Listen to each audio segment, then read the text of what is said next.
Thank you, thank you. Ken asked me to provide a handwriting of my bio in English, and I say that will be too complicated for you because my handwriting is bad, even worse than my English pronunciation. So thank you for the introduction. I'm originally from Venezuela. I'm a veterinarian. I have a master's degree in swine health and production from the University of Madrid, and have the opportunity to travel and live and work with the sound industry in Russia, Spain, Portugal, Italy, the Netherlands, and for the past 4 years in Canada, based in Cambridge, Ontario. I do the reproduction side of PIC here in Canada, and also part of the win to finish. Thank you for having me, second time in a row. Hopefully next time you guys invite me again, or I'm a good speaker as Dave invited for 3 times in a row. Before I start, I want to introduce one of our new team members in PIC, Thomas Jacob, back in the end. He joined our team this January. He's part of our genetics service. 20 years of genetic service experience, plus bar stud management, semen quality, and so on. Feel free to talk to him during lunch if you have any doubt, question, comments regarding that bar stud part of the business. Elevating the future of the herd. We're going to focus a little bit in what we call the fertility quadrant and how we define that, minimum age at first insemination, and a little bit on the peripartum care and the few days after farrowing, what we should do to make these animals more profitable, more efficient. Hope you can get some of this information that you can be applied in your farms tomorrow. You will see a lot of good data, some good new or KPIs. So let's take advantage as much as we can. Don't be shy. You can interrupt me. You can ask any question, comments. We can keep it in 2 ways type of presentation. So table of content, what do we know today? What are we learning? And what can be implemented right away? On what do we know, I will touch a few bullet points on the industry trend on retention or sow death losses. The industry is getting more challenging and challenging. We're losing more sows than before. Age at puberty, and this is a big data set that's coming from a big system in the Midwest, where we will see the development of those gilts and where they show the maturity, sexually speaking. The estus at service and the importance of having a HNS or heat nose service protocol in your farm and what benefits that will bring. The genetic growth trends, what are we doing on selection and how those females or males, dam and sires, are growing and are having a higher average daily gain day after day, and what we're doing on our teat count and the weaning capabilities of our sows today. A few things to keep in mind, as I said before, so sow retention or the losses are getting higher and higher. The industry is transitioning into open gestation or group housing, and that is also creating more challenges into the sows, and we're losing them more than before. The gilt reproduction and puberty is the key to maximize lifetime performance, and the importance of the HNS protocol. You will see how can predict and how can protect the gilt to reach, let's say, parity 3 or winning 3. Today, our gilts at the same time as our sirelines are growing faster and they're getting more kilograms in less period of time. Lactation feed intake, and I will say lactation and water feed intake are extremely important to ensure that those animals don't mobilize too much resources or tissues and are able to win a good set of piglets on weight and on quality, and they can keep performing in the subsequent litters. And also change a little bit or evolve a little bit the concept of gilt development. We just cannot stop on, I select a gilt and she's good. We need to go all the way to P1 development, try to ensure that that animal keeps having, I would say, extra attention for the first gestation and the first farrowing, so she's able to win a good litter and she's able to come back onto heat and keep producing and keep big active on the herd. So what do we know today? Industry trend, this is North America. We have here from 2015 to 2021. It's not that new of a data, but if we keep going all the way to 2026, most likely we will see the same impact. We have a very critical point in this phase of life, is the transition between P1 to P2, where we have the higher mortality in our sows. If you break down the causes of these losses, you will see here, probably you don't see too much because it's tiny letter, but in the top 5, 4 of them are related to reproductive issues. Did not conceive, was not on heat, lame, that is also part of all this group housing that we have today on our farms, productivity, and then you start having sudden deaths and others. This is a reality, and it's something that we need to focus and try to provide extra attention and resources to these animals into this phase. Age at puberty, again, our gilts and our size are going faster than before, and the important thing on here is to have at least one HNS before 190 days old. And there is a clear relationship between the stimulation to the board, when you start showing the board to these gilts, and when they will show you the first estrus. Here you have 2 examples, gilts that were exposed at 25 weeks old, and gilts that were exposed at 20 weeks old, and you see in the green bars that as sooner you start exposing the gilts, let's say in that range of 23 weeks old, you get the first response of HNS. Why HNS is so important? I will show you that HNS will be the protector of the long time performance. And this is what it shows, the reflection of that. Here we have HNS, H1 is heat 1, heat 2, heat 3, and we have 3 different graphs with different KPIs, total board and farrowing rate in the beginning, retention to P3, and then total borns combined between P1, P2, and P3.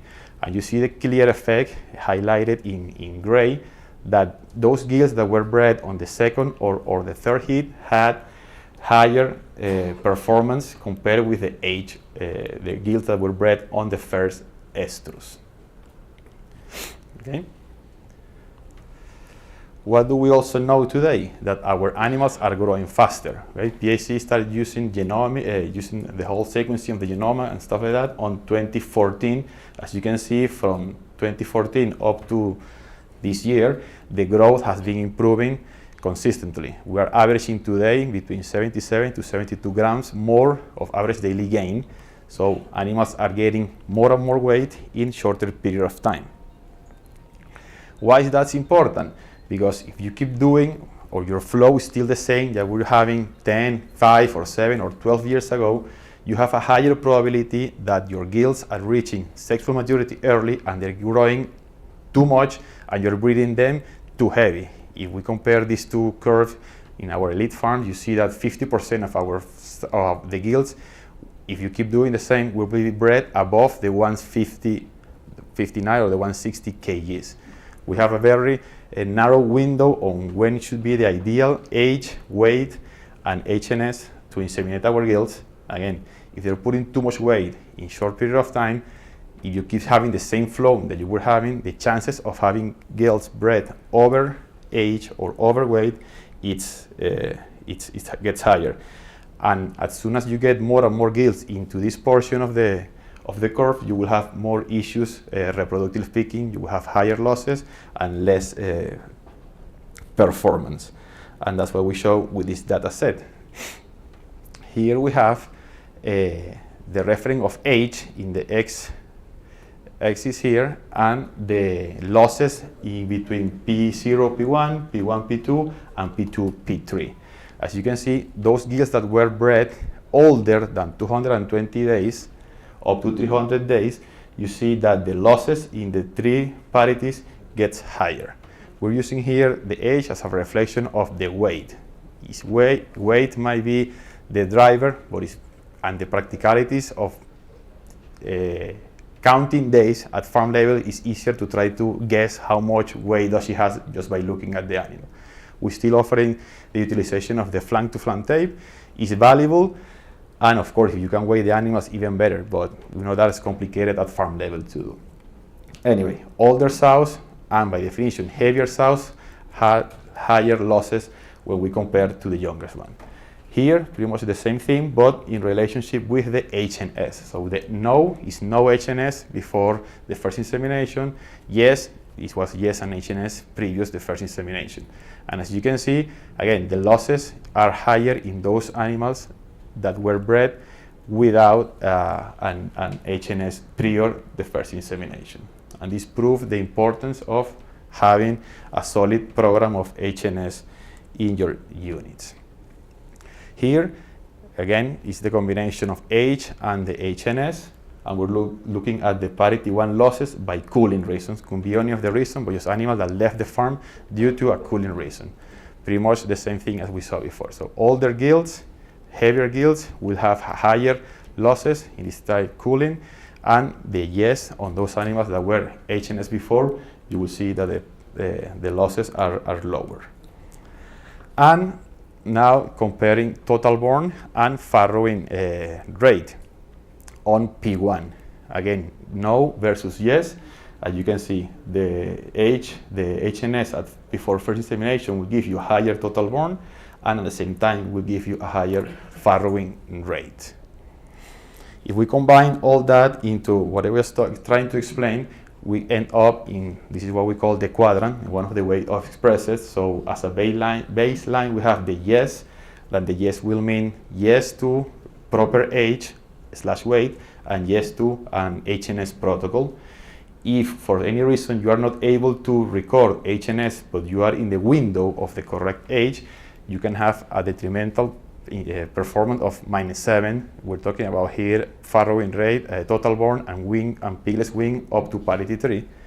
If you fall in the other part of the quadrant where you have no age, but you are able to do HNS, you see that the negative impact of -10.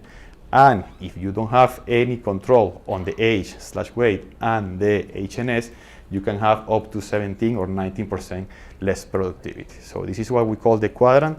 The important thing is to have gilts as much as you can in the better portion of the quadrant. That will be correct age and correct weight and HNS.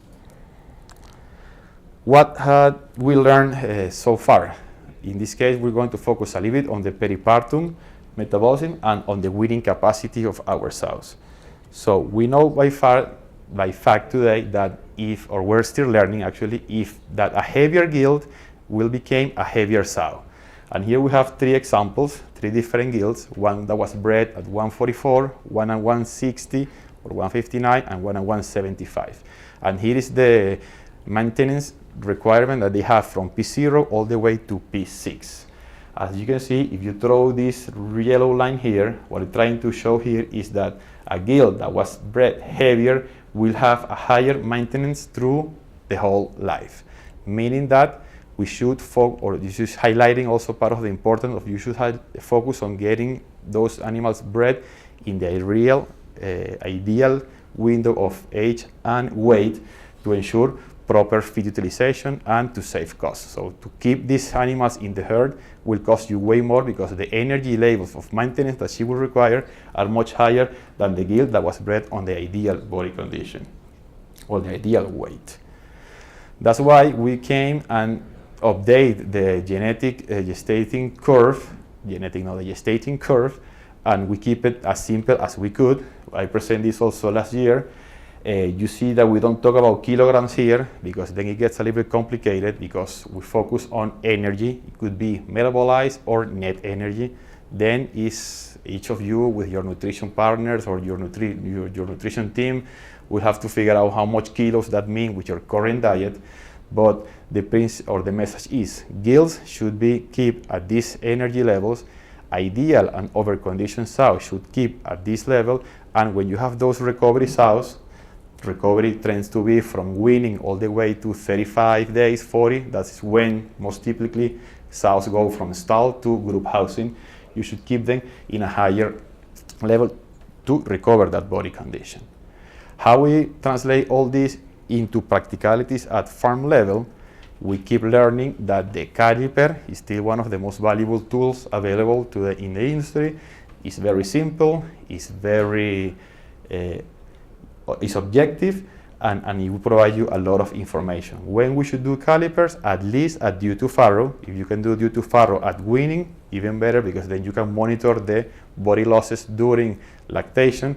And if you can do caliper again at 34 days or 40 days of gestation, then you can readjust your curve to make sure those animals are getting into that they recover the losses and they're good to go until they reach due to farrow. At the beginning, we only focus on 3 categories on the caliper. Nowadays,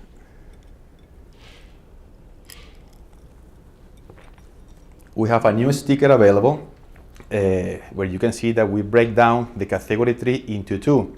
Now we have farrow target and we have the wean target. If you go to caliper points, we're talking about 15, 16, and 17 at due to farrow, and between 13 and 14 at weaning. We know, as Ata mentioned before, that those sows mobilize a lot of resources or tissues when they are milking. Ideal is to stay into the target zone, because if you lose, I would say, 4 caliper points or more, you're still having issues in the subsequent litter on total born, and you also compromise the retention of those animals. For any reason, you get animals into the recovery, doesn't matter, so you can still work with those animals, and the importance of the recovery phase is to provide extra energy or extra kilograms of feed, as I show on the gestating curve, to recover them and make sure they get into the dark green before they farrow. What do we keep learning is the importance of water intake and feed intake during lactation. And you will see here a few very good numbers that will get your attention. On the feed intake, I will just say that we need to focus on having a full feed as soon as possible. If you do hand feed or a step-up feeding program the first 1, 2, 3, 4 days after farrowing, that's ideal. What we want those animals is to start getting 4 kilos at day 4 or 5 kilos at day 4, and then continue to maximize that amount of feed until they reach the plateau. Plateau should be somewhere around 8, 9, 10 kilos. It's very sow dependent, so just make sure those animals are getting what they need. Also, the water intake, and for the water, you will see here that a sow requires 800 liters of blood to pass through the mammary glands to produce 1 liter of milk. So you can see the cardiovascular stress that these animals are under every day. Also, you need 2.3, 2.5 or 3 liters of water to produce 1 liter of milk. So we need to make sure that those animals are getting a lot of water. If you do the math, you will see that at top of production, of milk production, you will have sows drinking 45, 50 liters of water. So it's extremely important that to have the ideal drinker, well positioned, you have a high flow, low pressure drinker in the farrowing, so that these animals are getting a lot of water every single day. Another important factor here is the water consumption between pre-farrow, let's say the day of the farrow, or the day before, and the first day after farrowing. The day of the farrowing, the sows will maybe drinking 4 or 5 liters of water. They will barely stand up to eat or to drink. That's something that we need to be very proactive in doing that. And this day after farrowing, she will require already 16 or 18 liters of water. Again, so make sure those animals know where the drinker is, and that drinker has enough flow to provide that amount of water. The first 1, 2 days of after farrow, she will stand up to drink and eat very, very rapidly. She will not stay too long because she has to milk the piglets. So the drinker has to provide that. Also, when we load the rooms and when we have a very tight flow in the farm, that we load the rooms maybe the same day of farrow or 1 day before, many of those gilts don't know how to identify the drinker. They coming from a gestation type of setting, could be a trough, could be an ESF, different type of drinker. When they go to the farrowing, they don't know what the drinker is, how it works. So we train to, okay, she's there, she will drink water. No, that's where we need to be a little more proactive of showing the drinker. If we can have the drinker dripping for a few hours, even better. Another good technique that you see around the industry is the peanut butter. You put a little bit of peanut butter in the drinker so that it smells, they attract, they start eating the peanut butter, they see the water is coming out, they start drinking more water, stuff like that, to ensure that the water is there. What we keep learning is the teat count. Okay, in our genetic platform or program, and I presented this also last year, we keep adding today at a rate of 0.2 functional teats per sow per year. That continue part of our selection. You see in our elite farms, the percentage of sows getting 16 teats or more is getting higher and higher. We keep selecting on that. That can be stepped up, speeded up if it's needed. Today, we keep at this rate, and we keep at this rate because we believe that the capability of our sow is still good, and we keep evaluating the +1 or the +2 piglets above the functional teats. I presented last year a trial that we did with the University of Kansas, and this is not a continuation, just we did this trial again in one of our research farms, and we see that the capability of the sow is still there. In the +1 or the +2, you keep weaning more piglets. Yes, you see an increase in pre-wean mortality, but by the end of the day, the capability of the sow is there to wean more piglets than functional teats. Then it's part of how proactive we are on the crib feeding, if you're using crib feeding, on the early pig care, making sure that sow or that gill is drinking enough water to ensure that the weight at weaning is also at a competitive level. What we can implement besides all of the things or the numbers that I just showed there is that in the GDU management, we can start doing boar exposure at younger ages than we were doing before. Currently, we're recommending to start boar exposure at 21 weeks of age. Ideally, you need to have a good set of boars. The male is the one that will show you gilts on heat. So you need to have active young boars, high libido, Atrix boars that can go around and chase the gilts. You can use the Meishan Cross, you can use the Meishan Pures, you can use any other sireland that you prefer. We just need them to be smaller, active. Make sure you have a replacement rate program in place so you can get rid of old boars and you can have new boars all the time. Ideally, to have a combination of fence, exposure, and direct contact with the boar. So putting the boar inside the pens. We want them to be salivating, we want the pheromones there, we want the gills chasing the boar for a while, we want the boars chasing the gill for a while. That interaction and those pheromones will help you to identify that heat before 190 days of age. If you're using pheromones today, any of those sprays available, some of them showing better results than other one. By the end, it's just a combination of everything. You need a good boar. If you have pheromone, you're welcome to use them. And the labor, that is somebody capable of identifying and treating well those gills to see the heat. Stocking density. Gills are growing faster, they're putting more kilograms in less time, so we need to respect the stocking density. We need to provide enough space for those animals to develop sexually and to grow as fast as they're being selected to grow. On the heat nose service, again, it's extremely important to have a protocol in place. Make sure that you record the HNS, that you break gills on the second heat or the third is needed. If for any reason you're inseminating gills on a younger or a lighter weight, make sure you mark that down, make sure you follow them through and try to adjust the flow to avoid that to happen. If you, for any reason, your breeding weight is too high and you haven't adjusted your flow yet, a few things to highlight here. Do not limit the feed intake prior to the first insemination. Gills are growing faster, they need a lot, so provide what they need. Keep feeding them ad libitum until they reach the desired age and weight. Just need to adjust the flow, probably start a few weeks earlier to avoid having those gills above the 160 or 350 pounds. Do not feed under maintenance during gestation. Never. If the gill was too heavy, keep her at the maintenance level that I showed you before on energy, and then you will try to correct that in the subsequent gestations. And again, if you have a heavy gilt, she will become a heavy sow, and you will have to spend more energy or feed on keeping her in the herd.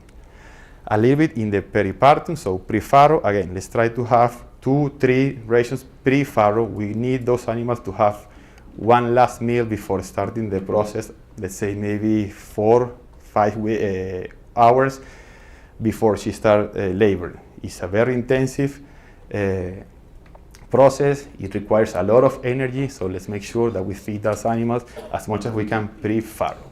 Again, the water nipple training, especially on the gilts, make sure those animals identify the drinker. High flow, low pressure drinker is ideal. Focus on the gilts, place them together if you can.